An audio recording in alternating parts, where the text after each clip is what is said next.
ஜெஃப்னாபடியின் சொந்தங்களுக்கு வணக்கம். இலங்கை வரலாற்றில் 9வது நிறைவேற்று அதிகாரம் கொண்ட ஜனாதிபதியாக ஆண்ட்ரோ குமார் திஸ்நாயக்க அவர்கள் பதவியேற்று இன்றுடன் 3வது நாள் நிறைவு பெற்றிருக்கின்றது.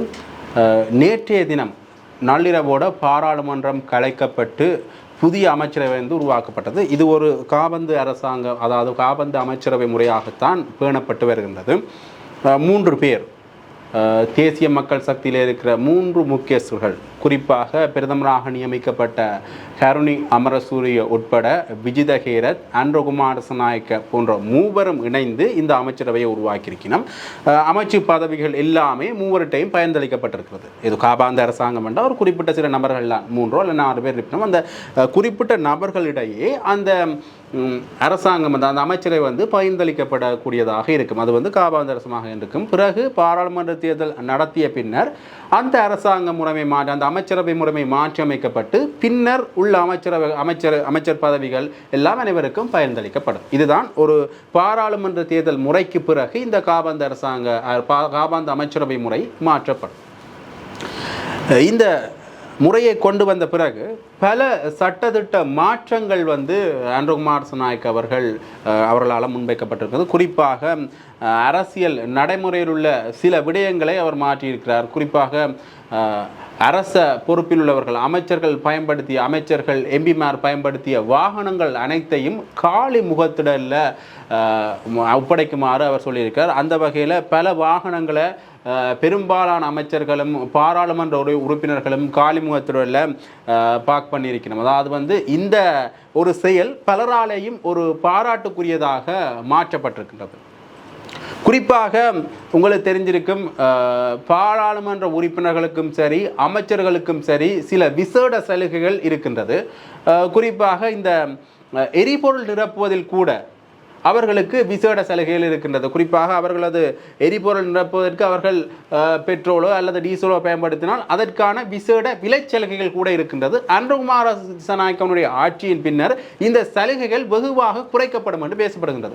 அது மட்டுமில்லாமல் குறிப்பாக அதிக எரிபொருள் பாவனையுடைய வாகனங்கள் இனி அமைச்சர்களுக்கோ அல்லது பாராளுமன்ற உறுப்பினர்களுக்கோ வழங்கப்பட மாட்டாது என்றும் குறிப்பிடப்பட்டிருக்கிறது. குறிப்பாக ஒருவருக்கு ஒரு வாகனம் என்ற அடிப்படையில் தான் இனி அந்த அமைச்சர்களுக்கும் அரசியல்வாதிகளுக்கும் வாகனங்கள் கொடுக்கப்படும் என்றும் ஆண்ட்ரோ குமார் திஸ்நாயக்கனுடைய அந்த தேர்தல் பரப்புரைகளிலும் சரி, அவர் அமைச்சராக அவர் பொறுப்பை ஏற்றா பிறகு ஜனாதிபதியாக வந்த பிறகும் சரி, அவருடைய நடவடிக்கைகளை இதை பார்க்கக்கூடிய மாதிரியான ஒரு சூழ்நிலை இருக்குது. அடுத்ததாக இன்னொரு முக்கியமான விடயத்தை பார்க்கணும். நவம்பர் 14ஆம் தேதி பாராளுமன்ற தேர்தல் நடைபெற போகின்றது. பாராளுமன்ற தேர்தலுடைய நாள் குறிக்கப்பட்டு விட்டது. குறிப்பாக எல்லோரும் அரசியல் அவதானிகளும் சரி, அரசியல் ஆய்வாளர்களும் சரி, டிசம்பர் 7ஆம் தேதி அளவில் தேர்தல் நடத்தப்படலாம், பொது தேர்தல் நடத்தப்படலாம் என்கின்ற ஒரு எடுகோல் எடுத்தவர்கள் அந்த எடுகோல் இப்ப மாற்றி அமைக்கப்பட்டு நவம்பர் 14ஆம் தேதி இந்த பொது தேர்தல் நடத்தப்படும் என்று சொல்லியிருக்கிறோம். கிட்டத்தட்ட பொது தேர்தலுக்கு 11 பில்லியன் ரூபாய் செலவாகும் என்றும், அதாவது 1100 கோடி ரூபாய்க்கு மட்டும்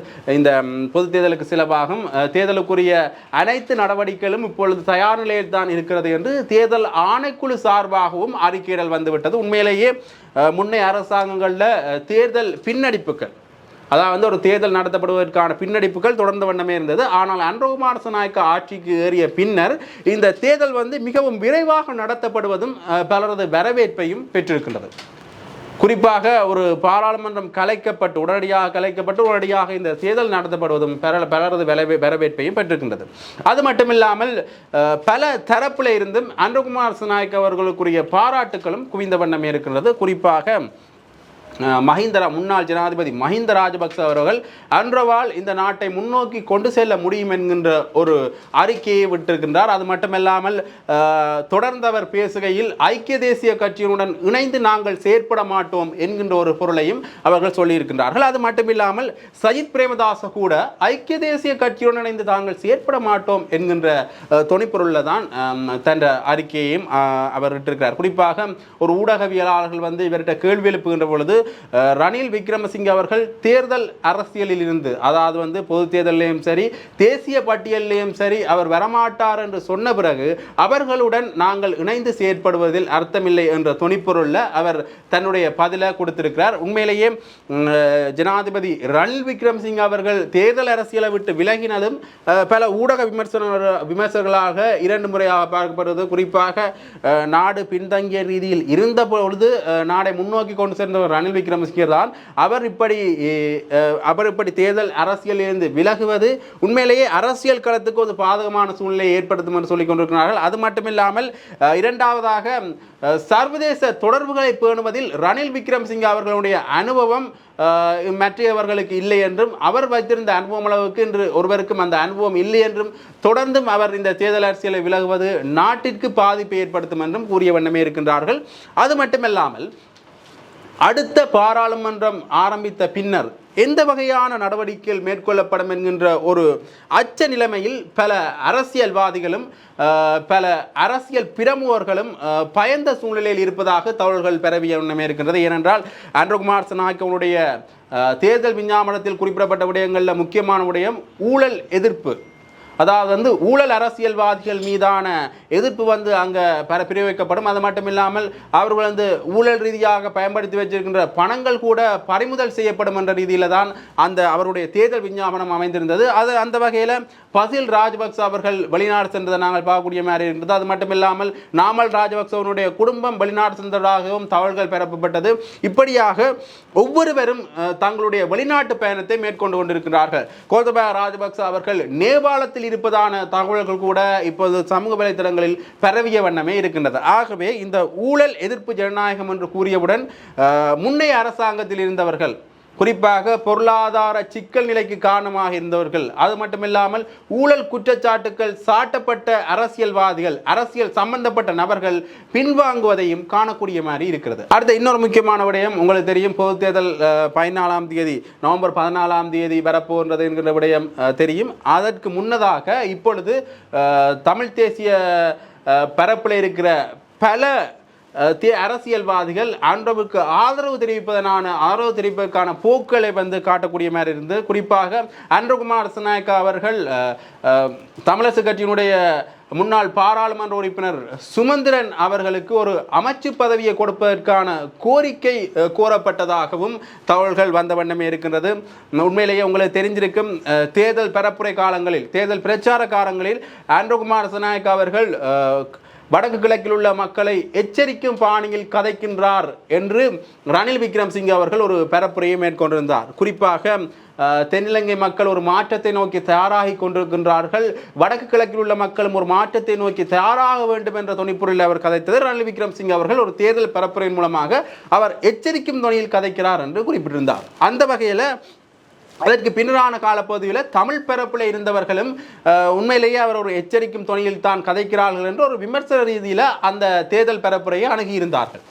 ஆனால் சுமந்திரன் அவர்கள் மட்டும் அவருடன் பழகிய மட்டில் நான் சொல்கிறேன், அவர் எச்சரிக்கும் துணியில் கதைத்தது போல எனக்கு தெரியவில்லை என்கின்ற துணிப்பொருளில் அவர் அந்த தன்னுடைய தரப்பு வாதத்தை அவர் முன்வைத்திருப்பார். சுமந்திரன் அவர்கள் ஒரு தேர்தல் பரப்புரையின் மூலம் அன்ருகுமார் திசாநாயக்க அவர்கள் எச்சரிக்கும் பாங்கில் கதைத்தது போல தனக்கு தெரியவில்லை என்கின்ற அவர் குறிப்பிட்டிருக்கிறார். நான் அவரோடு பழகி இருக்கின்றேன், அவர் அப்படிப்பட்ட நபர் அல்ல என்கின்ற ஒரு துணிப்பொருளில் சுமந்திரன் அவர்கள் தன் தரப்பு வாதத்தையும் வைத்திருக்கிறார். அந்த வகையில் பார்க்கின்ற பொழுது இந்த விவாதத்தின் பின்னர் இந்த ஒரு எடுகோலை சுமந்திரன் எடுத்த பின்னர் ஒரு அரசியல் ரீதியான ஒரு சாதகமான தொடர்புகள் அன்ருகுமார் திசாநாயக்கவுக்கும் சுமந்திரன் அவர்களுக்கும் இருக்குமா என்கின்ற ஒரு பல விடயங்களும் முன்வைக்கப்பட்டு கொண்டே இருக்கின்றது. உண்மையிலேயே இது ஒரு பெரிய பேசுபொருளாகத்தான் இருக்கின்றது. இன்னொரு முக்கியமான விடயம் என்னென்று பார்த்தால், வடக்கு மாகாண ஆளுநராக வேதநாயகன் அவர்கள் நியமிக்கப்பட போகின்றார்கள் என்ற ஒரு செய்தியும் வெளியாக இருக்கிறது. உங்களுக்கு தெரிந்திருக்கும், ஏற்கனவே மாவட்ட அரசாங்க அதிபராக இருந்தவர்.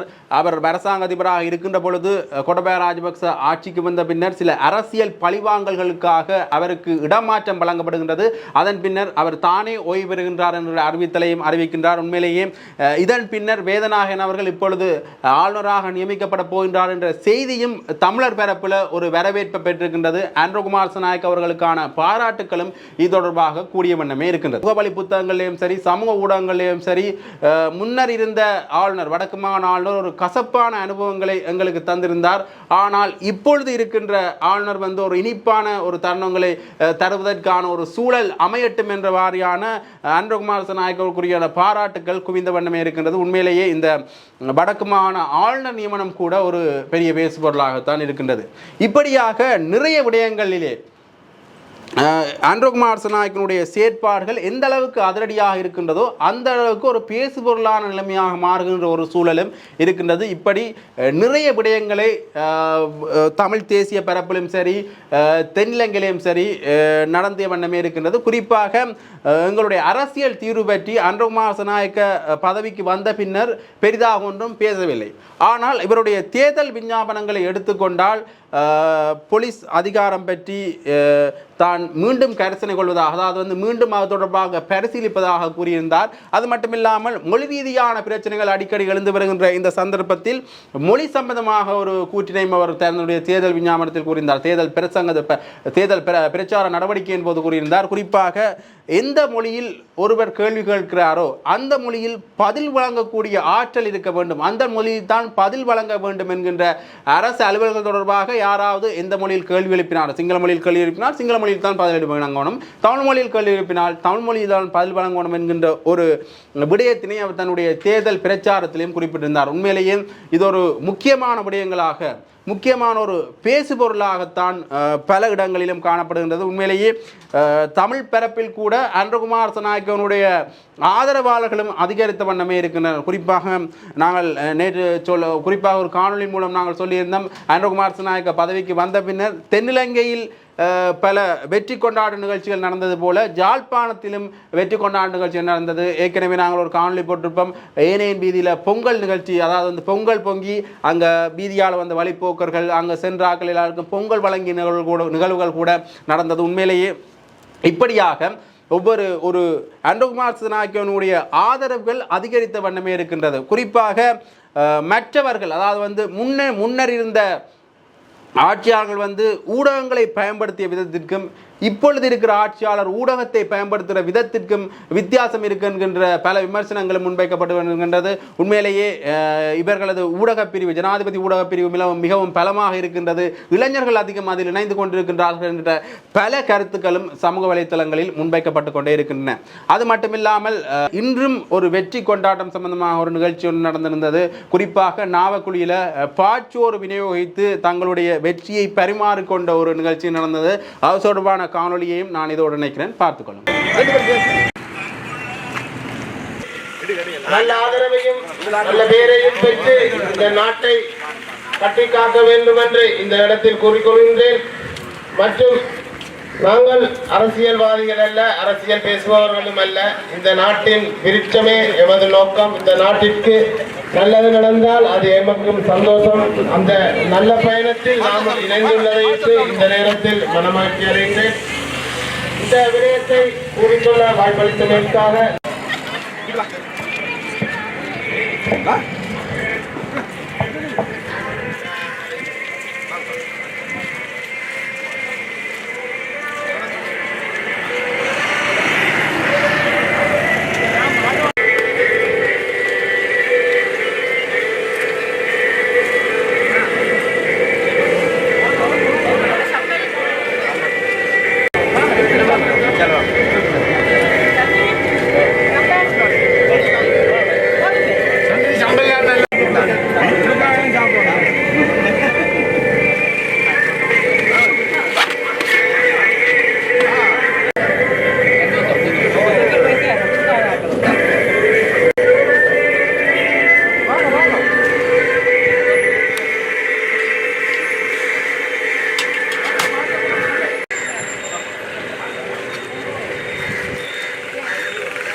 இங்கு கூடியிருக்கின்ற அன்பார்ந்த தோழர் தோழிகளே, விசேடமாக இன்று நாவக்குடியில் வாழுகின்ற, நாவக்குடி பிரதேசத்தில் வாழுகின்ற நீங்கள் எல்லோருமே இணைந்து இந்த நாட்டினுடைய எங்கள் தோழரின் ஜனாதிபதி பதவி ஏற்றதை முன்னிட்டு நீங்கள் அவர்களுக்கு வாழ்த்து தெரிவிக்கும் முகமாக இவ்வாறான ஏற்பாடுகளை செய்திட்டு முதலில் எனது மகிழ்ச்சியையும் நன்றியும் நான் தெரிவித்துக் கொள்கின்றேன்.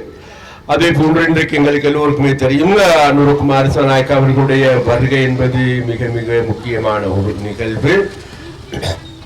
அதே போன்று எங்கள் எல்லோருக்குமே தெரியும் இந்த மாற்றம் என்பது இலங்கை வாழ் மக்களுக்கு கிடைத்த முதலாவது வெற்றி. இது நாள் வரைக்கும் எங்களுக்கு 76 வருடங்களாக எமது நாடு அதால பாதாளத்தை நோக்கி இந்த நாட்டில் இருக்கின்ற மேட்டு குடியை சார்ந்த அல்லது இந்த நாட்டில் லஞ்ச ஊழல் மோசடி அதிகாரம் துஷ்பிரயோகம் பிடித்தவர்களால் நாடு ஆளப்பட்டு நாசமாக்கப்பட்டு வந்தது. இந்த நாசகார நிலைமையிலிருந்து மீட்பதற்காக பல வருடங்களாக மக்கள் போராடினார்கள், செயற்பட்டார்கள். ஆனால் முடியாது போயிருந்தது. ஆனால் இந்த 2024 ஆண்டு செப்டம்பர் மாதம் 21ஆம் திகதி மக்கள் இன்றைக்கு ஒரு புதிய சகாப்தத்தை ஆரம்பித்திருக்கின்றார், புதிய மறுமலர்ச்சிக்கான யுகத்தை ஆரம்பித்திருக்கின்றார்கள். அந்த வெற்றியோடு இன்று மக்கள் மிக மிக சந்தோஷப்படக்கூடிய அளவுக்கு, மகிழ்ச்சி அடையக்கூடிய அளவுக்கு நாடு பல்வேறு நல்ல மக்களுக்கு சார்ந்த முடிவுகள் நாளுக்கு நாள் எடுக்கப்பட்டு வருகின்றன. அதனால் நாளுக்கு நாள் இன்றைக்கு நாளொரு மேனி பொழுதொரு வண்ணமாக வளர்ந்து வருகின்ற மக்களுடைய நம்பிக்கையை எதிர்காலத்திலும் திடகாத்திரமாக கைப்பற்றிக் கொள்வதற்கும் இந்த வெற்றியினை மகா வெற்றியாக மாற்றுகின்ற நடவடிக்கை எடுப்பதற்கும் அந்த வெற்றியினை உறுதிப்படுத்துவதற்கு எதிர்கால பாராளுமன்ற தேர்தலும் வருகின்றது. அந்த இன்றைக்கு அனுரகுமார் திசாநாயக்கா அவர்களுடைய பெற்றிருக்கின்ற வெற்றியை அமோகமான வெற்றியாக, மிக சிறந்த வெற்றியாக மாற்றி அமைக்கின்ற நடவடிக்கையிலும் இந்நாட்டு மக்கள் எடுப்பார்கள் என்ற திடமான நம்பிக்கை எங்களுக்கு இருக்கின்றது. அதே போன்று வடக்கில் வாழ்கின்ற கடந்த காலங்களில் மிக ஒரு சொற்பமான வாக்குகளுக்கு மாத்திரம் வரையறுக்கப்பட்டிருந்த எங்களை இன்றைக்கு 28,000க்கு அதிகமான வாக்குகளை வழங்கி எங்களுக்கான ஒரு தடத்தை, இடத்தை யாழ்ப்பாணத்தில் வாழ்கின்ற மக்கள் எங்களுக்கு பெற்றுக் கொடுத்திருக்கின்றார்கள். அதனால யாழ்ப்பாணத்தில் வாழ்கின்ற எங்களுக்காக வாக்களித்த, எங்களுக்கு வாக்களிக்காவிட்டாலும் எங்களை ஆதரித்த, அதே நேரத்தில் எங்களுக்கு அளிக்காதவர்களுக்கும் கூட எங்களது நன்றியை நாங்கள் தெரிவித்துக் கொள்கின்றோம். என்றால் இப்போது ஆரம்பித்திருப்பது உங்களுடைய யுகம். இது கட்சி பேதம், ஜாதி பேதம், மத பேதங்கள் இல்லாத ஒரு நாடு இன்றைக்கு உருவாகி இருக்கின்றது. அதனால் இன்று அல்ல நாளை எங்களோடு அனைவரும் இணைந்து கொள்ளுமாறு நாங்கள் மிக மிக அன்பாகவும் பண்பாகவும் வரவேற்கின்றோம். அதே போல அனுரத்தோடு அடிக்கடி சொல்லுகின்ற ஒரு வார்த்தை தான் வேறு எதுவுமல்ல. நாங்கள் இந்த அரசாங்கத்தை உருவாக்கி இருப்பது நாட்டில் தேசிய ஒற்றுமை கட்டியெழுப்புவதற்காக. நாட்டில் தமிழ், சிங்கள, முஸ்லிம், மூபில மக்களும் ஒரு கொடியின் கீழ், ஒரு குடையின் கீழ் அணிதிரள வேண்டும். அவ்வாறு அணிதிரள விட்டால் இந்த நாட்டுக்கு விமோசனம் இல்லை என்று அவர்கள் அடிக்கடி குறிப்பிட்டிருந்தார்கள். அது மாத்திரமல்ல, அவர் பதவியேற்பு விழாவின் பொழுது மிக தெளிவாக குறிப்பிட்டார்கள், எங்களுக்கு வாக்களித்தோர் வாக்களிக்காதோர் அனைவரும் இந்நாட்டு மக்கள். அதனால் நேற்று எங்களுக்கு வாக்களிக்காதவர்களையும் எந்த விதமான இடையூறு என்று அவர்களையும் நாங்கள் எங்களோடு அரவணைத்துக் கொள்வதற்கே நாங்கள் எதிர்காலத்தில் செயல்படுவோம். அதனால் எங்களை வாக்களிக்கவில்லை என்று, எங்களை விமர்சித்தீர்கள் என்று நாங்கள் உங்கள் மீது கடுகளவேனும் கோபங்கள் கிடையாது. அது மாத்திரமல்ல, இந்த அனுரகுமார் திசாநாயக்கா அவர்களுடைய ஆட்சி வந்ததன் பிறகு நாட்டில் கலவரம் வெடிக்கும், இனக்கலவரம் வெடிக்கும், தமிழ் மக்களுக்கு எதிரான செயற்பாடுகள் முன்னெடுக்கப்படும். அது மாத்திரமல்ல, பணக்காரர்களுக்கு எதிரான நடவடிக்கைகள் முன்னெடுக்கப்படும். நாடே அல்லூர் கல்லூர் படுகின்ற ஒரு நிலைமை ஏற்படும். அதே போன்று கோயிலுக்கு பூஜை செய்ய முடியாது, பள்ளிக்கு பள்ளிவாசலில் செயல்பட முடியாது, அதே போன்று பன்சலையில் இருக்கின்ற அந்த ஊர்வலங்களை நடத்த முடியாது, இன்னும் இல்லை என்கின்ற பல்வேறு குற்றச்சாட்டுகள் சுமத்தப்பட்டது. ஆனாலும் கூட இன்றைக்கு தேர்தல் முடிந்து பல நாட்கள் ஆகின்றன.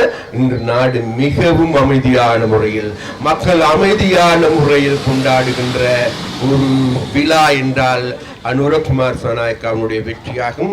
ஆகவே இந்த வெற்றியை மேலும் உறுதிப்படுத்திக் கொள்வதற்கும், இந்த அமைதியை தொடர்ந்தும் நாங்கள் பாதுகாத்துக் கொள்வதற்கும் நாங்கள் எதிர்பார்க்கின்ற எங்களுடைய அபிலாசைகளான இந்த நாட்டில் மூவின மக்களை ஒரு கொடியின் கீழ் நாங்கள் எல்லோரும் இலங்கையின் என்று சத்தமிட்டு சொல்லுகின்ற ஒரு நாட்டை உருவாக்குவோம்.